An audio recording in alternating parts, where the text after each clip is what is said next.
Suppose I drop an apple. According to Isaac Newton, the ground can be considered at rest, Earth applies a gravitational force to the apple, and that force causes the apple to accelerate downward.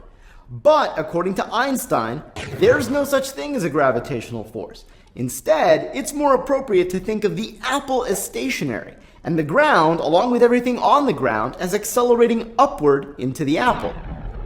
Now, what I just said sounds preposterous and maybe even moronic, but it's not sophistry. To analyze motion, you need what's called a frame of reference. That's just some XYZ axes to label points in space and a clock to track time. The reason you need a frame of reference is that you can only measure motion relative to other things. Now, Newton's laws can't tell you whether a frame of reference is really at rest or really moving at constant velocity, because that distinction is meaningless and simply a matter of point of view. However, interestingly, Newton's laws can tell you whether your frame of reference is really accelerating or not. Take an object with no forces on it and let go of it. If it stays right where it is, then your frame of reference is not accelerating, and we call it an inertial frame.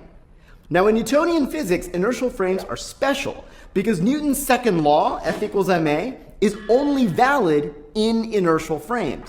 In other words, the net force on an object will equal that object's mass times its acceleration only if you're measuring that acceleration using an inertial frame. For example, suppose that you're in a train car that starts accelerating uniformly forward along a flat track. Relative to the car's interior, you will accelerate backward, even though you can't identify any horizontal forces on you. So inside the train car, F decidedly does not equal ma, and the train car's frame of reference is not inertial.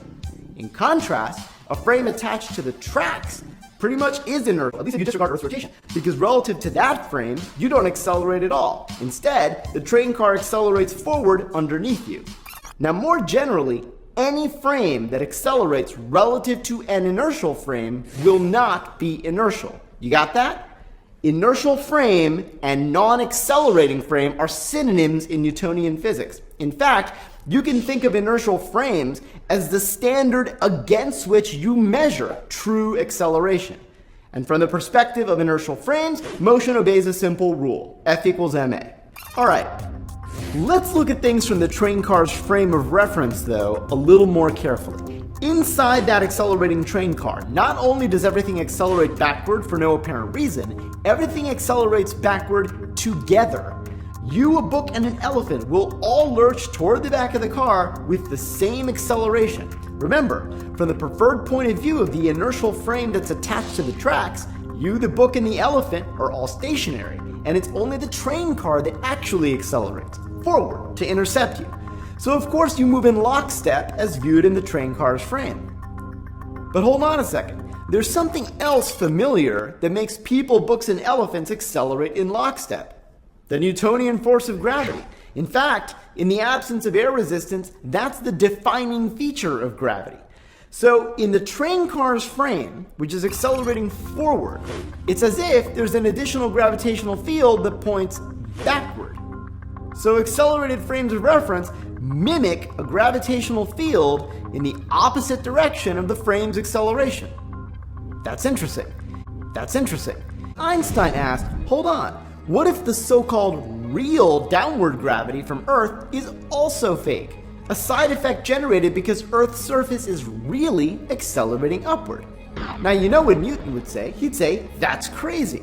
He would remind us that inertial frames are the standard for measuring true acceleration. So you can only say Earth is really accelerating upward if you can identify an inertial frame relative to which Earth's surface accelerates upward. And there's obviously no inertial frame like that, right? Well, not so fast, says Einstein. Maybe there is. What about a frame that's in free fall? Think about it. If I put you in a box and drop you off a cliff, then in the frame of the box, everything just floats, weightless. The falling frame in the box behaves just like a stationary inertial frame that's way out in intergalactic space where there's no gravity.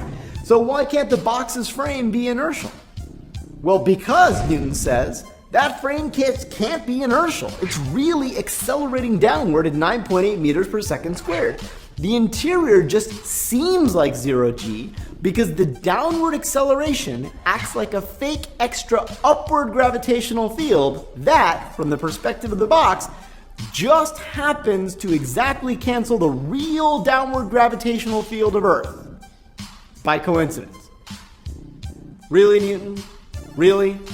Einstein says, look, buddy, I'm just following your rules. You established the test for what an inertial frame is. Release a force-free object and it stays put. Stationary frames in intergalactic space pass that test, but freely falling frames here on Earth also pass that test if your so-called gravity is fictitious. More to the point, Newton, if you're inside the box, there's no way for you to know that you're not in intergalactic space.